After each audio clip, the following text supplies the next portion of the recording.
السلام علیکم ورحمۃ اللہ وبرکاتہ۔ نحمدہ ونصلی علی رسولہ الکریم، اما بعد، فاعوذ باللہ من الشیطان الرجیم، بسم اللہ الرحمن الرحیم۔ قال اللہ تعالی وکذالک یجتبیک ربک ویعلمک من تعویل الاحادیث ویتم نعمتہ علیک وعلی آل یعقوب کما اتمها علی ابویک من قبل ابراہیم واسحاق ان ربک علیم حکیم۔ صدق اللہ العظیم۔ رب اشرح لی صدری ویسر لی امری واحلل عقدۃ من لسانی یفقہوا قولی واجعل لی وزیرا من اہلی آمین یا رب العالمین۔ کل کی کلاس میں ہم نے آیت نمبر 5 تک مطالعہ کیا تھا اور حکمت کے جو کچھ موتی تھے وہ بھی ساتھ ساتھ سمجھے تھے۔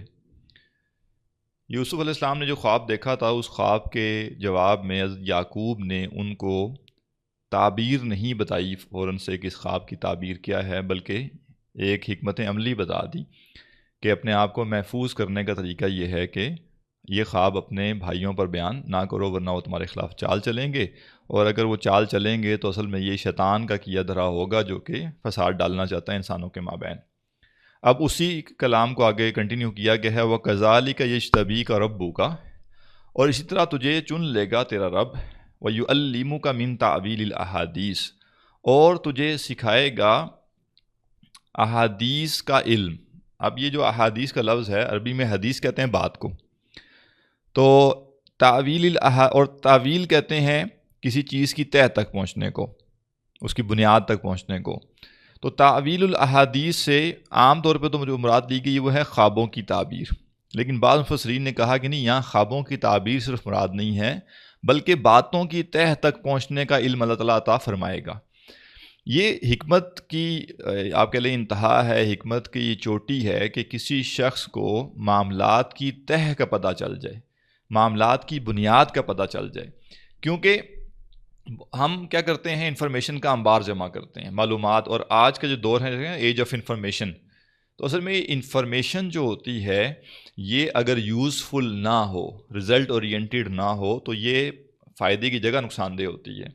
موجودہ دور میں انسان کو بہت سے مسائل کا جو سامنا کرنا پڑ رہا ہے وہ اس انفارمیشن کی وجہ سے ہے جو اس کے پاس ہے تو صحیح، لیکن وہ اس کے لیے مفید نہیں ہے بلا وجہ۔ مثلا ایک شخص ہے، صبح اٹھ کے بیٹھتا ہے، اخبار کھولتا ہے، اور اخبار کھول کے وہ اب معلومات حاصل کر رہا ہے، جی فلاں کی بکری چوری ہو گئی ہے، فلاں کی مرغی چوری ہو گئی ہے، اور فلاں علاقے میں فلاں نے یہ کر دیا، فلاں نے وہ کر دیا۔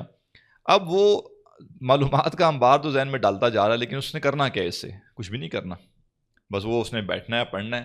اب کیا ہوگا جب مسلسل پڑھتا رہے گا پتہ چلے گا اس کو انگزائٹی ہو گئی ہے، پتہ چلے گا اس کو ڈپریشن ہو گئی ہے، پتہ چلے گا اس کو ذہنی دباؤ ہے اس کے اوپر۔ کیوں ہے؟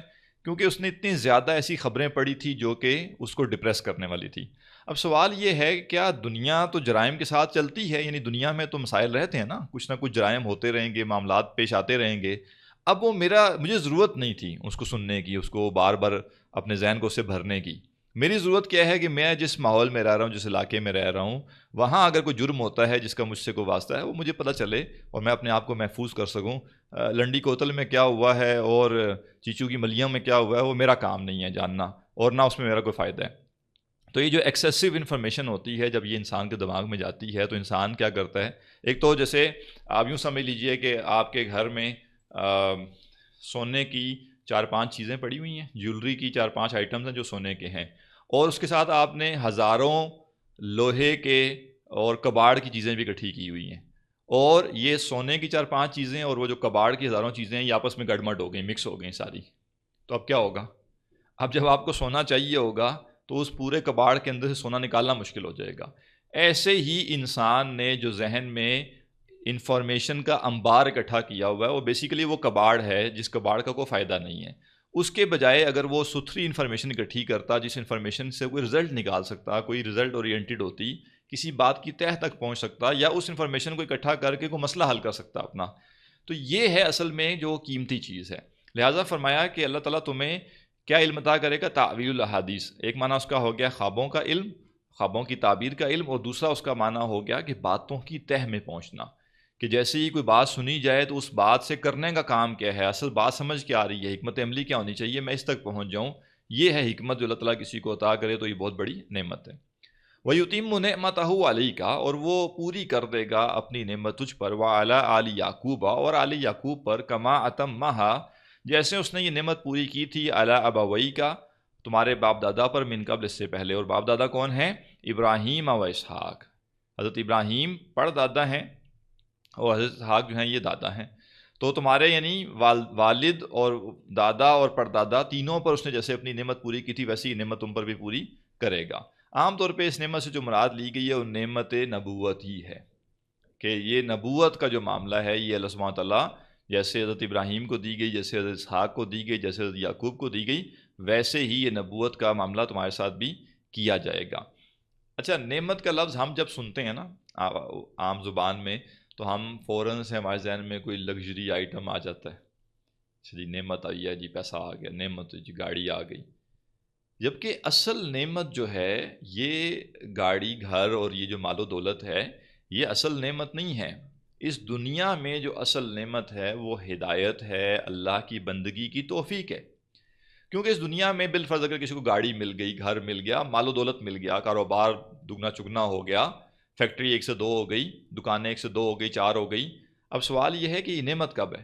یہ تب نعمت ہے جب اس کا انسان حساب دے سکے گا، ورنہ یہی وبال جہان ہے۔ لیکن وہ چیز جو کہ انسان کے لیے ہر حال میں فائدہ مند ہے وہ ہے ہدایت، وہ ہے اللہ تعالیٰ کی کتاب کا علم، وہ ہے انسان کو جو اللہ تعالیٰ ہدایت کے ساتھ توفیق عطا فرما دے کہ وہ نیک عمل کر سکے، اللہ کی بندگی کر سکے۔ تو لہٰذا جب ہم اللہ سبحانہ تعالیٰ سے یہ مانگیں نا کہ اللہ میں نعمتیں عطا فرما، تو نعمتوں کا لفظ بولتے ہوئے بیک آف مائنڈ میں خالی جو ہے وہ میٹیریلسٹک چیزیں نہیں ہونی چاہیے کہ یہی نعمتیں ہیں ساری، کہ یہ مل جائے وہ مل جائے وہ مل جائے، یوٹیلیٹیز کو ہی ہم نے کل نعمتیں سمجھا ہوتا ہے۔ اگر جب بھی نعمت کا سوال ہوتا ہے یا ہم سمجھتے ہیں کہ فلاں بندہ بڑا نعمت والا ہے، تو کیوں نعمت والا ہے؟ کیونکہ اس کے پاس مال و دولت بہت ہے۔ اب قرآن مجید کیا کرتا ہے؟ قرآن مجید کہتا ہے کہ ہمیں سورہ فاتحہ میں دعا سکھائی گئی، وہ دعا کیا ہے؟ صراط الذین انعمت علیہم، ان لوگوں کا رستہ دکھا جس پر تو نے انعام کیا۔ اور قرآن مجید خود کیا بتاتا ہے کہ انعام یافتہ کون ہے؟ من النبیین والصدیقین والشہداء والصالحین۔ یہ تو 4 کیٹیگریز ہیں، انبیاء ہیں، صدیقین ہیں، شہداء ہیں اور صالحین ہیں۔ ان چاروں کی زندگی جو قرآن مجید نے بیان کی ہے وہ ان نعمتوں سے مالا مال نہیں ہے جن نعمتوں کو ہم نعمتیں سمجھتے ہیں۔ انبیاء نے زندگی مشکل حالات سے گزاری عام طور پر، ایکسیپشن ہے۔ یہ ہمارے یہاں کی بھی مسئلہ پیدا ہو جاتا ہے آج کل، انفارمیشن بہت زیادہ ہونے کا نتیجہ یہ ہے کہ 50 مثالیں موجود ہوں گی اور اس کے بعد ایک ایکسیپشن ہوگی، تو ایکسیپشن کو اٹھا کے لے آئیں گے دکھانے کے لیے، دیکھیں حضرت سلیمان بھی تو تھے نا، حضرت داؤد علیہ السلام بھی تو تھے۔ حضرت سلیمان، حضرت داؤد کا معاملہ ایک ایکسیپشن ہے انبیاء کے سلسلے میں۔ اللہ سبحانہ تعالیٰ نے عام طور پہ انبیاء کو جو حالات دیے ہیں وہ بالکل اور تھے۔ حضرت سلیمان، حضرت داؤد کا معاملہ اس لحاظ سے ایکسیپشن ہے کہ ان کا دور بھی ایکسیپشنل تھا، یعنی وہاں تو چونٹیوں کی بھی لینگویج وہ سمجھ رہے ہیں، پرندوں کو بھی اکٹھا کیا ہوا ہے، ان کے بھی لشکر ہیں، جنوں سے کام لیا جا رہا ہے، تو وہ تو ویسی جو نارمل سرکمسٹانسز ہے وہ نہیں ہے، وہ ایک ڈیفرنٹ طرح کی دنیا تھی، اور واللہ عالم اس دنیا میں ویسے کیا ایڈوانسمنٹ ہوئی ہوئی تھی، کیا ہوا ہوا تھا۔ لہٰذا جو ہمیں عام معمول نظر آتا ہے وہ یہ والا نہیں ہے، حضرت سلیمان، حضرت داؤد والا نہیں ہے۔ اور اللہ فرماتا ہے کہ ہم نے انہیں یہ سب کچھ خود عطا کیا تھا، یعنی ایسا نہیں ہے کہ انہوں نے کوئی اسٹرگل کی تھی یا کچھ ہوا تھا، بلکہ وہ جس دور میں تھے اس دور کے جو میکینزمز تھے ان میکینزمز میں یہ غیر معمولی چیزیں جو تھی یہ تھی، اور یہ خالی یہاں نہیں تھی، آپ کہہ لیں کہ جیسے ملکہ سبا آئی ہے تو اس کا بھی تخت تھا اور وہ سارا چیزیں، تو یعنی ایک لگتا ہے کہ وہ دنیا یا وہ جو زمانہ تھا یا ایک خاص کوئی دور ایسا گزرا تھا جس میں غیر معمولی چیزیں تھیں، تو اللہ تعالیٰ نے اس وقت جو 2 نبی بھیجے ہیں ان کو بھی کچھ خاص چیزیں عطا کی۔ ادروائز انبیاء ہوں، صدیقین ہوں، شہداء ہوں، صالحین ہوں، یہ سب وہ ہیں جنہوں نے ان نعمتوں کو قربان کیا جن کو ہم نعمتیں سمجھتے ہیں، اور قربان کر کے ان نعمتوں کو ترجیح دی جو اصل نعمتیں ہیں جن کا ذکر ہم ابھی پڑھ رہے ہیں۔ لہذا یہاں بھی کیا فرمایا؟ وہ یتم نعمتہ علیکا، وہ اپنی نعمت پوری کرے گا تم پر، اور نعمت سب سے بڑی نعمت کیا؟ نعمت ہدایت ہے، اور انبیاء سے بڑھ کے ہدایت پر کون ہوگا؟ لہذا کامل اگر گویا ہدایت کسی کی ہے تو وہ انبیاء کی ہے۔ ان ربک علیم حکیم، بے شک تمہارا رب علم والا ہے اور حکمت والا ہے، وہ علم بھی رکھتا ہے، وہ حکمت بھی رکھتا ہے، اس کو یہ معلوم ہے کہ کس کو نبوت دینی ہے کس کو نہیں دینی، اس کو یہ معلوم ہے کہ نبوت کس کو کب دینی ہے، تو وہ اپنے علم اور اپنی حکمت کی بنیاد پہ اس نے یہ طے کیا ہے کہ وہ یہ معاملہ کرے گا۔ لقد کان فی یوسف و اخوتہ آیات للسائلین، یقیناً یوسف علیہ السلام اور ان کے بھائیوں کے معاملے میں نشانیاں ہیں سوال کرنے والوں کے لیے۔ یہاں فوراً سے یہ بتا دیا کہ یہ جو سوال کرنے والے ہیں وہ چاہے صحابہ ہوں جن کی فرمائش یہ ہے کہ کوئی واقعہ نازل کیا جائے، کوئی قصہ نازل کیا جائے، چاہے وہ مشرکین مکہ ہوں جنہوں نے یہ سوال کیا کہ اگر آپ سچے نبی ہیں تو یہ بتائیں کہ یوسف علیہ السلام فلسطین سے مصر کیسے پہنچے۔ دونوں صورتوں میں کہا کہ اس واقعے میں یہ خالی واقعہ نہیں ہے بلکہ سوال کرنے والوں کے لیے بہت سی نشانیاں ہیں۔ اگر وہ اپنے گریبان میں جھانکیں گے، اگر وہ غور کریں گے، اگر ان کا ضمیر جاگ رہا ہوگا تو وہ یہ سمجھ لیں گے کہ جو پورا قصہ بیان کیا گیا اس میں ہمارے سوال کے جواب کے ساتھ ساتھ ہمیں یہ بتایا گیا ہے کہ ہمارا سٹیٹس کیا ہے، ہم کس مقام پہ کھڑے ہیں۔ ہم تو یوسف علیہ السلام کے بھائیوں والی جگہ پہ کھڑے ہیں، اور جن کے خلاف ہم لگے ہوئے ہیں وہ کہاں پہ ہیں؟ وہ یوسف علیہ السلام کے مقام پر کھڑے ہوئے ہیں، یعنی مثال کے طور پہ، تمثیل کے طور پہ۔ اذ قالوا لیوسف اخوہ احب الی ابینا منا، جب کہا انہوں نے یعنی یوسف السلام کے بھائیوں نے کہ البتہ یہ یوسف ہے اس کا بھائی بنیامین جو ہے زیادہ عزیز ہیں ہمیں، ہمارے والد کو ہم سے، وَنَحْنُ عُصْبَةٌ، جبکہ ہم ایک جتھا ہیں، ایک مضبوط گروہ ہیں، ان ابانا لفی ضلال مبین، بے شک ہمارے والد جو ہیں وہ بڑی واضح غلطی پر ہیں، وہ مسٹیک کر رہے ہیں، وہ ان کو یہ بات سمجھ نہیں آ رہی۔ اب مسئلہ کیا ہے؟ مسئلہ یہاں جو سامنے آتا ہے وہ یہ ہے کہ یوسف علیہ السلام کی جو محبت تھی، جو ان کا جو قرب تھا، ان کی جو کشش تھی اپنے والد کے لیے وہ بہت زیادہ تھی۔ حضرت یعقوب علیہ السلام اپنے تمام بچوں میں سے حضرت یوسف علیہ السلام سے سب سے زیادہ محبت کرتے تھے، اور اس کے بعد حضرت بنیامین کا نمبر تھا، ان سے سب سے زیادہ محبت کرتے تھے۔ یہاں جو حکمت کے موتی ہیں اس سلسلے کو آگے بڑھائیں اگر تو نمبر 8 پوائنٹ جو ہے 7 ہم پہلے پڑھ چکے تھے، وہ یہ ہے کہ اللہ سبحانہ وتعالیٰ نے ہمیں اس چیز کا مکلف نہیں ٹھہرایا کہ ہم تمام بچوں کے ساتھ یا کوئی بھی شخص اپنے سے متعلق کوئی بھی اس کے متعلقین ہیں اور ان ساروں سے، اور وہ ایک زیادہ لوگ ہیں اور وہ ان سب سے ایکولی قلبی لگاؤ رکھے، یہ پاسبل نہیں، اور اس کا مطالبہ دین نے نہیں کیا۔ لہٰذا کسی شخص کے اگر 2 بیٹے ہیں، 3 بیٹے ہیں، 4 بیٹے ہیں، یا بیٹے اور بیٹیاں ہیں یا بیٹیاں ہیں، یعنی ایک سے زیادہ بچے ہیں، تو شریعت ہمیں اس بات کی پابند نہیں کرتی کہ ہم ان سب بچوں کے ساتھ جو قلبی لگاؤ ہے، جو محبت کا تعلق ہے، اس کو ایکول کر دیں۔ یہی معاملہ دین نے بیان کیا ہے اس شخص کے لیے بھی جس کی ایک سے زیادہ بیویاں ہوں، اور گنجائش کیا دی؟ گنجائش یہ دی کہ جس کی ایک سے زیادہ بیویاں ہیں وہ تمام بیویوں سے ایک جیسی محبت کرے، ایک جیسا قرب ہو، اس کا ایک جیسا قلبی لگاؤ ہو۔ یہ ضروری نہیں ہے، اس کا مکلف انسان کو نہیں ٹھہرایا۔ کیوں نہیں ٹھہرایا؟ کیونکہ ہمارا جو دل ہوتا ہے نا، اس کے اوپر ہمارا کنٹرول اس درجے میں نہیں ہے۔ ایک تو وہ ہوتا ہے نا دل پر کسی کا کنٹرول نہیں ہے، وہ بات بھی بالکل ٹھیک نہیں ہے، لیکن دل پر ہمارا اس لیے بھی لمیٹڈ کنٹرول ہے، یا یوں کہہ لیں کہ کسی خاص درجے میں کنٹرول نہیں ہے کہ دل جن چیزوں سے اٹریکٹ ہوتا ہے ان سے وہ ہوگا۔ ایک سچا آدمی ہے، ایک صاحب کردار آدمی ہے، اس سے ہمیں قربت زیادہ ہوگی۔ ایک برا آدمی ہے، بدگو آدمی ہے، اس سے ہمیں لازم نفرت ہوگی۔ اب میں اپنے دل کو فورس کر کے یہ نہیں کر سکتا کہ ایک اچھے اخلاق کا مالک اور ایک برے اخلاق کے مالک سے میں دونوں سے برابر محبت کروں اور اپنے دل کو اس پہ فورس کروں۔ اس کانٹیکسٹ میں کہا جاتا ہے کہ انسان اپنے دل کے اوپر جبر نہیں کر سکتا، یا انسان اپنے دل پہ زبردستی نہیں کر سکتا۔ لیکن جہاں پہ چیزیں اچھی ہیں اور ساری چیزیں مناسب ہیں، وہاں پہ ان کو کنسیڈر کرنا، ان کو محسوس کرنا، اور نیگیٹیوٹی کو نہ آنے دینا، اور ذہن میں جو نیگیٹو خیالات ہیں ان کو نکالنا، یہ تو ہماری ذمہ داری ہے۔ ہم یہ نہیں کہیں گے جی بس میرا دل کچھ نہیں کرتا تو نہیں کرتا، میں کیا کروں؟ نہیں کرتا تو کیوں نہیں کرتا دل؟ ایک اچھا کام ہے پھر بھی میرا دل نہیں کر رہا کرنے کا، تو مجھے کچھ سمجھنا ہے، کچھ پڑھنا ہے، کچھ کسی سے نصیحت حاصل کرنی ہے تاکہ میرا دل کرے، یا مجھے بات کا تکلف بھی کرنا پڑے گا۔ تو اس کانٹیکس میں دیکھیں گے تو پھر دل پہ جبر کرنا پڑے گا اور کیا جا سکتا ہے۔ لیکن اس کانٹیکس میں دیکھیں گے کہ 2 لوگ ہیں، چاہے 2 بچے ہیں، ان دونوں بچوں کے ساتھ جو میرا قلبی لگاؤ ہے وہ اس بنیاد پر ہے کہ ان بچوں کے جو اوصاف ہیں وہ کیسے ہیں۔ اگر ایک بچہ فرما بردار ہے، دوسرا بچہ نافرمان ہے، اگر ایک بچہ جو ہے وہ بہت زیادہ ذہین ہے، محنتی ہے، دوسرا بچہ جو ہے وہ کن ذہن ہے اور بالکل محنت کرنے کے لیے تیار نہیں ہوتا، ایک بچہ جو ہے وہ ادب کے ساتھ بات کرنے والا ہے، ایک بچہ جو ہے اس میں بدتمیزی کا عنصر پایا جاتا ہے. تو یہ وہ چیزیں ہیں جن کی وجہ سے یہ بالکل ممکن ہے کہ کسی کا جو قلبی میلان ہو بچوں کی طرف وہ بالکل برابر نہ ہو، اور اس میں کوئی مذائقہ نہیں ہے. البتہ اس میں جو کرنے کا کام ہے وہ کیا ہے؟ ایموشنل اٹیچمنٹ میں تو ہمیں گنجائش دی گئی ہے کہ مختلف بچوں کے ساتھ ہماری مختلف لیول پہ ایموشنل اٹیچمنٹ ہو سکتی ہے، لیکن ظاہری اور ناپ تول کی چیزوں میں ہمیں بالکل گنجائش نہیں دی گئی کہ ہم بچوں کے مابین تفریق پیدا کریں. مثلا اگر تحفہ دینا ہے تو جو تلقین کی گئی کیا ہے کہ سب بچوں کو برابر دو، اور سب بچوں کو برابر دینے سے مراد یہی ہے کہ مثلا بالفرض کھانے کی کوئی چیز لے کر آ رہے ہیں ہم گھر میں، تو اب یہ ایسا ایلیمنٹ ہے جس میں ساروں کو برابر کرنا ہے. اب یہ نہیں ہے کہ بندہ کہے نہیں یہ ذرا کمزور ہے اس کو میں زیادہ باہر کی چیزیں کھلا دوں، یہ نہیں، ایسا نہیں. آپ کھانے پینے کی کوئی چیز باہر سے لے کر آئیں، ساروں بچوں کے لیے برابر لائیں.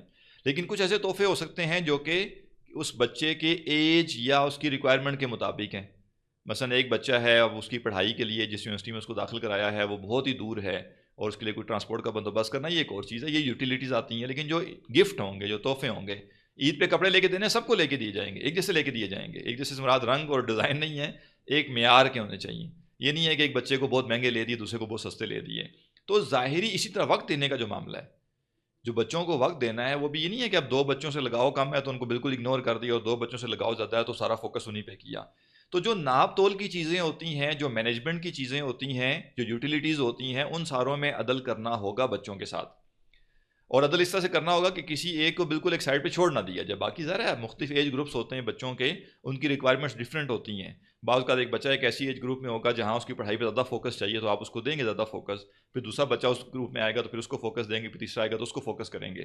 تو یہ چیزیں تو ہو سکتی ہیں، اس میں فرق و تفاوت ہو سکتا ہے، لیکن اس بنیاد پر نہیں ہوگا کہ میرا ایک بچے سے لگاؤ زیادہ ایک بچے سے کم ہے. میں تفریق اس بنیاد پر پیدا نہیں کر سکتا. ایک حدیث میں آتا ہے کہ رسول اللہ صلی اللہ علیہ وسلم کے پاس ایک صحابی آئے اور انہوں نے کہا کہ میں اپنے اس بچے کو یہ تحفہ دینا چاہتا ہوں، آپ اس پر گواہ بنے. تو آپ نے پوچھا اور بچے بھی ہیں؟ تو کہاں ہے؟ کہا ان کو بھی دے رہے ہو؟ کہا نہیں دے رہا. تو کہا کہ پھر کسی اور کو گواہ بنا لو، پھر مجھے گواہ نہ بناؤ. لہذا والدین جس اینڈ پہ کوتاہی کرتے ہیں وہ کہیں ہیں کہ قلبی لگاؤ تو ہوتا ہی ہے، اس میں فرق و تفاوت ہوتا ہے، وہ اس کو فالو کرنا شروع کر دیتے ہیں اور اپنے عمل کو اپنے قلبی لگاؤ کے تابع کر دیتے ہیں، جو کہ نہیں کرنا. چاہے بالکل دل ایک بچے کی طرف زیادہ مائل ہے دوسرے کی طرف کم مائل ہے، پھر بھی ظاہری چیزوں میں برابری کی جائے گی، عدل کیا جائے گا، انصاف سے کام لیا جائے گا. تو یہ نمبر 8 پوائنٹ ہے کہ انسان کا جو قلبی میلان ہوتا ہے، وہ بچے ہوں یا کسی شخص کی سادہ بیویاں ہیں یا دوست احباب ہیں، وہاں تو چونکہ ذرا شریعت کی ذرا ذمہ داریاں اور طرح کی ہیں، لیکن جیسے یہاں پہ معاملہ ہے کہ بیویاں ہیں یا اولاد ہیں، اس کیس میں یا ایون بہن بھائی بھی، ایک بندے کے 3 بھائی ہیں 3 بہنیں ہیں، وہ اب ظاہر ضروری نہیں ہے کہ سب بہنوں کے ساتھ ایک جیسا اور سب بھائیوں کے ساتھ ایک جیسا تعلق رکھے گا. ظاہر ہے فرق و تفاوت ہوگا اس کے اندر، اور قلبی میلان جو ہے وہ مختلف ہوگا. تو اس کے پیچھے انسان خام کا ٹینشن نہ لے. اب ہم کیا کرتے ہیں، 2 انتہاؤں پہ جاتے ہیں، یا تو یہ کہ قلبی میلان بھی برابر ہو جائے، اور یہ ایک انتہا ہے جو کہ پاسبل نہیں ہے، یا پھر یہ کیا جائے گا کہ قلبی میلان اگر اوپر نیچے ہے تو پھر جو عملی چیزیں ہیں، ساری جو پریکٹیکل ایشوز ہیں وہ سارے بھی قلبی میلان کے مطابق کر دیے. جس بچے کے ساتھ زیادہ لگاؤ ہے اس کے ساتھ زیادہ فیورز کی جا رہی ہیں، اس کے ساتھ کم لگاؤ اس کے ساتھ کم کی جا رہی ہیں. تو مقام اعتدال کیا ہے؟ مقام اعتدال یہ ہے کہ قلبی میلان میں تو اونچ نیچ ہو سکتی ہے، لیکن ظاہری چیزوں میں ہم اونچ نیچ نہیں کریں گے، اور قلبی میلان کو فالو نہیں کریں گے ظاہری چیزوں کو پورا کرنے کے معاملے میں. امید ہے بات واضح ہو گئی ہوگی. تو یہاں جو یوسف علیہ السلام کے بھائیوں نے ایشو سامنے رکھا، مسئلہ بیان کیا، وہ کیا ہے کہ ہمارے والد کو ہم سے زیادہ محبوب ہیں ہمارا یہ بھائی یوسف، اور اس کا سگا بھائی، یعنی بھائی ان کا بھی ہے لیکن سوتیلا ہے، اس کا سگا بھائی بنیامین. یہ اصل میں ہے ایشو. اور اس ایشو کی بنیاد پر وہ کیا کہہ رہے ہیں؟ وہ کہہ رہے ہیں ہمارے والد جو ہیں انا ابانا لفی ضلال مبین، ان کو کوئی بات بالکل بھی سمجھ نہیں آ رہی. ایک واقعتاً کمپلیکس چیز ہو، اس کو کوئی بندہ کنفیوز کر دے، چلیں بندہ ہم کہتے ہیں کہ ہاں نہیں بات مشکل تھی، آپ کو نہیں سمجھ آئی تو کوئی بڑی بات نہیں ہے. لیکن جب کوئی بات بالکل کلیئر کٹ ہو، واضح ہو، اور پھر ایک بندہ نہ سمجھ پائے تو پھر کہا جاتا ہے کہ بھائی یہ تو بالکل کلیئر بات تمہیں سمجھ نہیں آئی. تو یوسف علیہ السلام کے بھائی کیا سمجھ رہے ہیں؟ وہ کہہ رہے ہیں کہ معاملہ 2+2=4 کی طرح کلیئر ہے، اور ہمارے والد کو بالکل ہی سمجھ نہیں آ رہی اس معاملے کی کہ ان کو لگاؤ کس کے ساتھ ہونا چاہیے، محبت کس کو دینی چاہیے، توجہ کس کو دینی چاہیے، اور قلبی میلان ان کا کس طرف ہونا چاہیے. اب یہاں بات کیا ہے؟ وہ بنیاد بنا رہے ہیں قلبی میلان کی کہ کون اسٹرینتھ میں زیادہ ہے. یعنی وہ یہ دیکھ رہے ہیں کہ ہم چونکہ 10 بھائی ہیں، بڑی عمر کے ہیں، یعنی ہو سکتا ہے کوئی 16 سال کا ہو، کوئی 18 سال کا ہو، کوئی 24 سال کا ہو، کوئی 25 سال کا، یعنی آپ کہہ لیں کہ جیسے 12 سے 30 سال کے درمیان ہی میکسیمم ان کی ایجز ہوں گی. تو اب وہ کہہ رہے ہیں ہم 10 ہیں. اچھا اس وقت ظاہر ہے آج کل کے حالات تو نہیں ہیں، اس وقت حالات جو تھے اس میں جو فزیکل اسٹرینتھ ہوتی تھی وہ میٹر کرتی تھی. ایون اگر باہر جا کے کما کے لانا ہے تو بھی جو مرد ہوں گے وہ کما کے لا سکیں گے، بچے تو نہیں کما کے لا سکتے چھوٹے. پھر ایون گھر کے جو معاملات ہوا کرتے تھے، اگر جانور رکھے ہوئے ہیں ان کو دیکھ بھال کرنی ہے تو بچے نہیں کر سکتے، بڑے کر سکیں گے. پھر ایون کوئی لڑائی جھگڑا ہو جاتا ہے، کوئی حملہ کر دیتا ہے، کوئی دشمن آ جاتا ہے، تو اس سے جو حفاظت کریں گے وہ کون کریں گے؟ وہ بڑی عمر کے لوگ کریں گے. تو اب وہ کیا کر رہے ہیں؟ وہ اپنی فضیلت کی جو بنیاد قرار دے رہے ہیں وہ ان کی وہ ظاہری اسٹرینتھ ہے. جب کہ وہ جو چیز مس کر گئے ہیں وہ یہ ہیں کہ ویلیو اصل میں ظاہری چیزوں کی زیادہ نہیں ہوتی، ویلیو زیادہ اخلاق کی اور کردار کی اور ظرف کی ہوتی ہے. یعنی بالفرض مثال لے لیجئے کہ آپ کو آفر دی جائے کہ جی 2 جابز ہیں آپ کے لیے، ایک جاب ہے اس میں آپ کو 1 لاکھ روپے تنخواہ ملے گی، اور ایک جاب ہے اس میں آپ کو 1.5 لاکھ روپے تنخواہ ملے گی. جس میں 1 لاکھ روپے تنخواہ ملے گی وہاں ماحول بہت اچھا ہے، جو آپ کا باس ہوگا وہ بہت اعلیٰ اخلاق کا مالک ہے، ایک مثالی آدمی ہے، اس کو فالو کیا جا سکتا ہے، اتنا اچھا ہے. اور جو 1.5 لاکھ روپے جہاں پہ سیلری ہے وہاں تنخواہ تو اسٹرانگ ہو گئی ہے، لیکن وہ باس روزانہ 10 گالیاں نہ دے جب تک اپنے اسٹاف کو، تب تک اس کی روٹی ہضم نہیں ہوتی، اور وہ بہت برا بلا کہتا ہے اور وہ کسی کی عزت نہیں کرتا. اچھا ماشاءاللہ ہمارا تو حال اس وقت کچھ اور ہو چکا ہے، ہم کہیں گے جی چھوڑیں 1.5 لاکھ والے کا پتہ بتائیں، ادھر سی وی بھجوائیں، چھوڑیں، ذلت ہم برداشت کر لیں گے، ہم پوری دنیا میں ذلت برداشت کر رہے ہیں تو یہ 1.5 لاکھ روپے کی تنخواہ بھی ذلت کیا چیز ہے. لیکن جو صاحب کردار آدمی ہوگا، جو ظرف آدمی ہوگا، وہ کہے گا 1.5 کیا 3 لاکھ روپے بھی دے دیں، میں ایک ناحق بات نہیں سن سکتا، اور جہاں مجھے رسپیکٹ دی جا رہی ہے وہاں میں جاؤں گا. لہٰذا ظاہری چیزوں کی ویلیو ہونا اپنی جگہ اہم ہے، لیکن ان ظاہری چیزوں سے زیادہ ویلیویبل چیز اخلاق ہیں، اصول ہیں، کردار ہے، نظریات ہیں. آج بھی آپ دیکھیے کہ ہم مسلمان جو ذلت کا اس وقت شکار ہیں، اس کی وجہ کیا ہے کہ ہمارے بنیادی تصورات تک خراب ہو چکے ہیں. ہم کیا سمجھتے ہیں؟ ہم کہتے ہیں چونکہ ویسٹ میں ظاہری چیزیں بڑی مزے کی ہیں، صفائی ستھرائی ہے، سسٹم ہے ان کے ہاں، اور ان کے ہاں جو ہے انکم اچھی ہے، کرنسی اسٹرانگ ہے، اکانومی مضبوط ہے. لہٰذا ہم کیا کہتے ہیں؟ ہم کہتے ہیں نہیں، اصل مسلمان تو وہی ہیں جی، اور اصل تو وہی ہیں، اور یہ اور وہ، پھر ہمیں ان کے 2-4 اوصاف بھی نظر آ جاتے ہیں. اور ہم بھول جاتے ہیں کہ ہمیں بتایا گیا، رسول اللہ صلی اللہ علیہ وسلم نے فرمایا کہ جب تم حیا نہ کرو تو جو چاہے کرو. تو ایک بے حیا قوم، ایک قوم جس کو ستر کی پرواہ نہیں، جس کو پاکیزگی کا نہیں پتہ، جن کے ہاں رشتے ناتے نہیں ہیں، جن کے ہاں زنا عام ہو چکا ہوا ہے، اتنے گھناؤنے کام کرنے والی قوموں کو ہم کیا کرتے ہیں؟ ہم کہتے ہیں نہیں جی اصل اسلام تو انہی کے پاس ہے. نعوذ باللہ، نعوذ باللہ، نعوذ باللہ، یہ اصل اسلام ہے. اصل اسلام تو یہ بتا رہا ہے جو تم حیا نہ کرو تو جو چاہے کرو. اور اس کے کمپیریزن میں جہاں پہ ہمیں دین کے لحاظ سے سہولیات ہیں، نماز پڑھنے کے لیے، اب تو یہ ماشاءاللہ معاملہ ہوتا ہے کہ آج کل جیسے افطار کے موقع پہ ایک ساتھ جو ہے بندے کو 6 سے 7 اذانیں سنائی دیتی ہیں. یعنی گویا 6-7 مقامات ایسے ہیں جدھر میں چل کے جاؤں تو مجھے 5-7 منٹ کے اندر ایک مسجد مل جائے گی. یہ چیز کہ نماز کے لیے آپ کے کانوں میں اذان کی آواز آئے اور چند قدموں کے اوپر آپ کو مسجد مل جائے، جہاں پہ آپ کو حرام چیز ڈھونڈنی پڑے کھانے پینے کی، نہ کہ حلال ڈھونڈنی پڑتی ہے، اور جہاں پہ آپ کو غیر مسلم کہیں تلاش کر کے ملتا ہے، مسلمان سارے کے سارے ہیں، اور ہر چیز آپ کے لحاظ سے فیوریبل ہے، تو ہم کیا کرتے ہیں؟ ہمارا معاملہ بھی یہ برادران یوسف ہے اس وقت، جو زوال کی وجہ سے ہم یہاں تک پہنچے ہوئے ہیں. ہم کہتے ہیں نہیں نہیں، یہ ویلیویبل نہیں ہے، یہ زیادہ ہمارا نظریہ یہاں پہ زیادہ اچھا ہے، ہم اپنے دین پر عمل کر سکتے ہیں، ہم اپنی ویلیوز کے مطابق چل سکتے ہیں، ہماری اپنی تہذیب ہے، یہ ہمیں اس کی ضرورت نہیں ہے، ہمیں چاہیے پیسے، ہمیں ڈالر چاہیے، ہمیں جو ہے وہ پاؤنڈز چاہیے، ہمیں یوروز چاہیے. یہ کیا ہے؟ یہ ہے اخلاق کی گراوٹ. یہ ہے انسان کا یہ نہ سمجھ پانا کہ ویلیویبل چیز کیا ہے. ویلیویبل چیز کردار ہے، ظرف ہے، نظریات ہیں، اخلاق ہیں. یہ زیادہ بڑی چیز ہے. یہی وجہ ہے کہ کسی معاملے میں آپ نے کوئی تعلق کہیں قائم کرنا ہو، بچوں کی شادی کرنی ہے، آپ نے کاروباری لین دین کسی کے ساتھ کرنا ہے، کسی کا پڑوس اختیار کرنا ہے، تو یہ چیز بعد میں دیکھی جائے کہ اس کے پاس مال و دولت کیا ہے اور اس کے ریفرنسز کتنے تگڑے ہیں. پہلے یہ دیکھا جائے بندہ کون ہے، شریف بندہ بھی ہے کہ نہیں، کوئی عزت دار آدمی ہے کہ نہیں. تو میں زیادہ پسند کروں کسی ایسے آدمی کے پڑوس میں رہنا، میں زیادہ پسند کروں کسی ایسے آدمی سے رشتہ داری کرنا جس کا اخلاق اچھا ہے، جس کا کردار اچھا ہے، جس کے تصورات و نظریات اچھے ہیں۔ اور ہم کیا کرتے ہیں؟ پہلے پیسہ دیکھتے ہیں، بچہ کرتا کیا ہے جی، کرتا کیا نہیں ہے، مطلب کرتا دھرتا کیا ہے، پیسے کتنے کماتا ہے، ٹھیک ہے، نوٹ کتنے اکٹھے کر لیتا ہے۔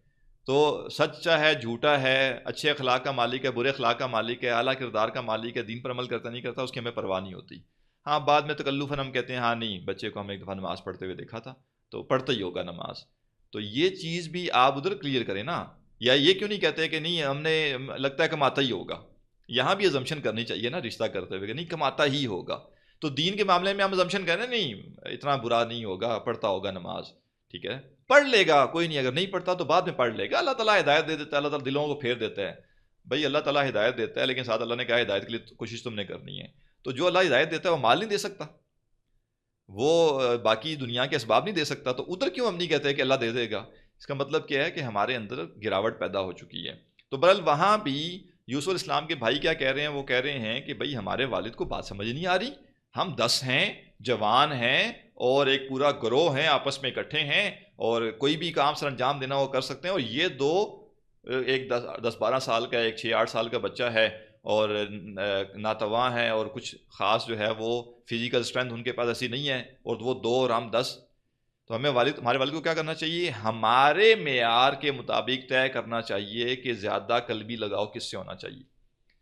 تو ویسے دنیا میں بھی ہمارے ساتھ بھی یہ ہوتا ہے بعض اوقات کہ ہم چاہ رہے ہوتے ہیں کہ ہمارے ارد گرد جو دنیا ہے ساری وہ ہمارے معیارات کے مطابق چلے، اور ہم اپنے معیارات کو حتمی سمجھ چکے ہوتے ہیں، اور ہم یہ جاننے کی بھی کوشش نہیں کرتے کہ جو باقی لوگ ہیں وہ کیا سوچتے ہیں، وہ عمل کس طرح سے کرتے ہیں، ان کا نظریہ کیا ہے، ان کا معیار کیا ہے۔ تو یا تو میں پہلے جاننے کی کوشش کروں، اور جاننے کے بعد اگر مجھے لگے نہیں میرا بہتر ہے، پھر میں اپنا ان کو سمجھانے کی کوشش کروں، اور اگر وہ لگے کہ نہیں ان کا معیار بہتر ہے تو پھر میں اپنے معیار کو تبدیل کر لوں۔ اور یہاں جو انہوں نے کہا انا ابانا لفی ضلال مبین، تو اس سے مراد دینی گمراہی نہیں ہے، اس سے مراد جو ہے وہ بس یہ جو بچوں کے معاملات ہیں، ان بچوں کے معاملات میں جو ہے ہمارے والد کو سمجھ نہیں آ رہی کہ زیادہ شفقت اور پیار اور محبت کس کو دینی چاہیے۔ یہاں ایک اور بڑی اہم چیز ہے کہ یوسف علیہ السلام کے بھائیوں نے یہ الزام نہیں لگایا کہ ہمارے والد جو ہیں وہ کوئی ظاہری چیزوں میں کمی بیشی کرتے ہیں، بلکہ جو کہ ہے احب الی ابینا منا، زیادہ محبوب ہیں، ٹھیک ہے۔ تو یہ نہیں ہونا چاہیے کہ اس سے بنیاد لے کر کوئی شخص اپنے بچوں کے ساتھ ناانصافی شروع کر دے اور وہ کہے دیکھیں جی یہ تو وہاں پہ یوسف علیہ السلام کے بھائیوں نے بھی کہا تھا یعقوب کے بارے میں، تو اس میں تو کوئی حرج نہیں حرج ہے۔ یعقوب علیہ السلام کے بچوں نے جو بات کی ہے وہ قلبی لگاؤ کی ہے، نہ کہ ظاہری چیزوں کی ہے۔ اذ قالوا لیوسف اخوہ احب الی ابینا منا ونحن عصبہ ان ابانا لفی ضلال مبین اقتلوا یوسف، قتل کر دو یوسف علیہ السلام کو، او اطرحوہ ارضا، یا اس کو پھینک دو ایک ایسی زمین میں، یخل لکم وجہ ابیکم، کہ تمہارے والد کی جو اٹینشن ہے یا رضامندی ہے یا خوشنودی ہے وہ خالی ہو جائے تمہارے لیے، وَتَكُونُوا مِن بَعْدِهِ قَوْمًا صَالِحِينَ، اور تم اس کے بعد نیک لوگ بن جانا۔ یعنی یہ جرم ہم کر رہے ہیں، ہمیں پتہ ہے یہ جرم ہے، لیکن جرم ابھی کرو، ابھی اپنا الو سیدھا کر لو، لیکن جب ایک دفعہ یہ جرم کر لو گے تو اس کے بعد کیا کرنا؟ نیکی تو اختیار کرنی ہے، لہذا اس کے بعد تم نیک ہو جانا۔ پھر ایک جیسے آج کل کے دور میں ہوتا نا عمرہ کر لینا، ایک حج کر لینا، ٹھیک ہے، بخشوا دینا، یہ جو تم نے حرکت کی اس کو بخشوا دینا۔ تو یہ ان کو حل سمجھ آیا اپنے مسئلے کا، یعنی ان کو اپنے والد کی محبت اور اٹینشن چاہیے، اور اس اٹینشن کو پانے کا طریقہ کیا ہے کہ یوسف علیہ السلام کو یا قتل کر دیا جائے یا اتنا دور کر دیا جائے اپنے والد سے کہ جو والد کی توجہ ہے، ان کی جو محبت ہے اور شفقت ہے وہ ساری کی ساری ہمیں مل جائے، اور یہ بیچ میں ہم رستے کی رکاوٹ کو ہم بالکل صاف کر دیں، اور اگرچہ یہ بڑا جرم ہم کریں گے لیکن اس جرم کو کمپنسیٹ ہم کیسے کریں گے؟ بعد میں نیکی کر کے۔ اس آیت میں بھی الحمدللہ بہت سے حکمت کے موتی ہیں، انشاءاللہ اگلی کلاس میں ہم ان کے اوپر گفتگو کریں گے، سوال ہو تو کیا جا سکتا ہے ابھی۔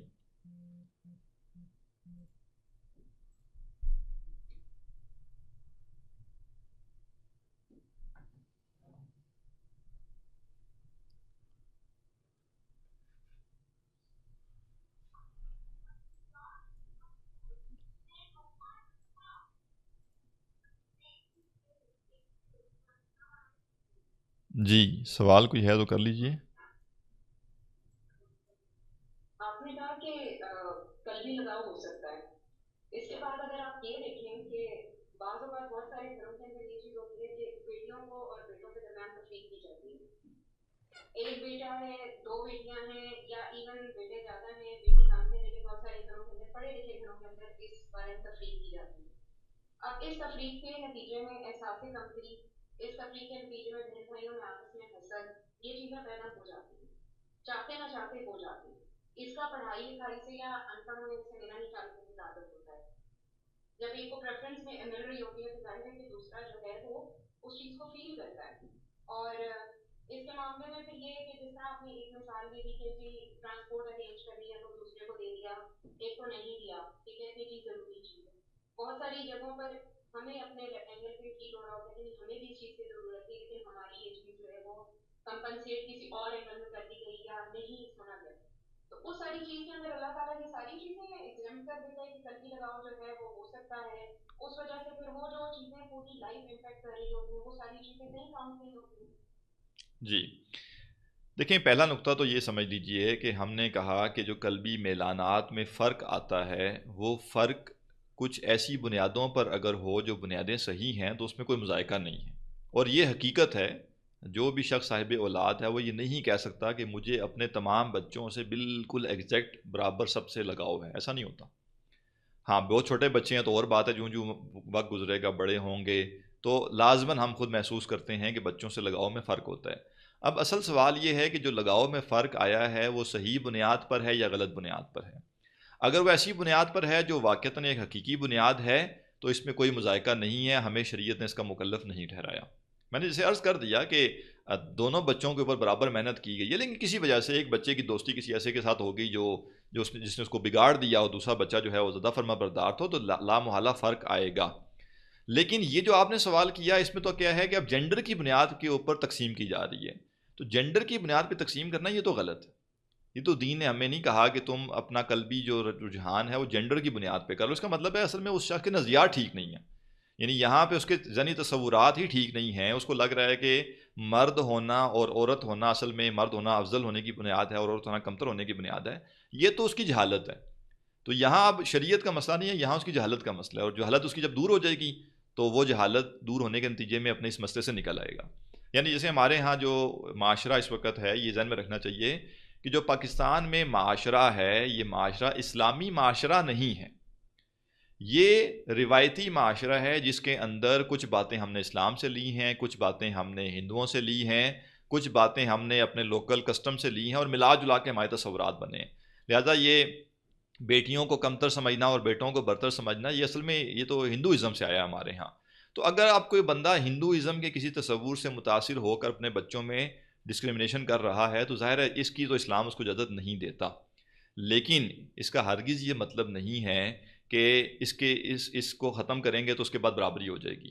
بالکل دو بیٹیوں میں بھی قلبی لگاؤ میں فرق آ جائے گا, دو بیٹوں میں بھی قلبی لگاؤ میں فرق آئے گا, ایون ایک بیٹا ایک بیٹی ہے ان کے بھی اندر بھی قلبی لگاؤ میں فرق آ جائے گا, لیکن وہ جینڈر کی بنیاد پہ نہیں ہونا چاہیے.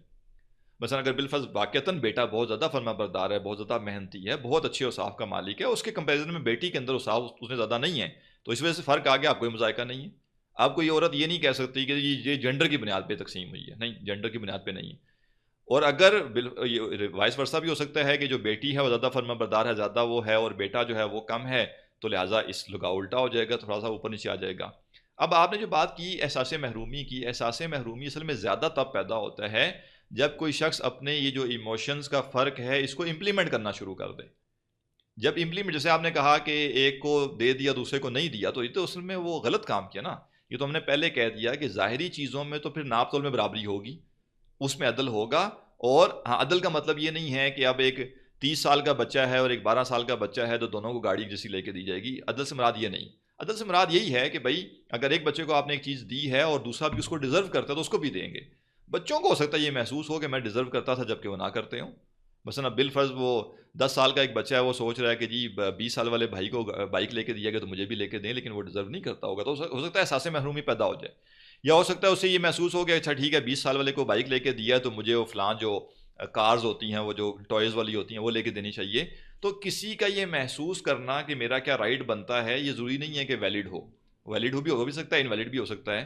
اب لب لباب کیا ہے؟ لب لباب یہ ہے کہ قلبی میں اعلانات کے اندر عدل کرنے کا تقاضا کرنا یہ انسان کے بس سے باہر ہے۔ البتہ قلبی میں اعلان میں جو عدم توازن ہے اس کی بنیادیں ٹھیک ہونی چاہیے۔ اگر اس کی بنیادیں غلط ہیں تو وہ انسان کی جہالت کے نتیجے میں ہیں۔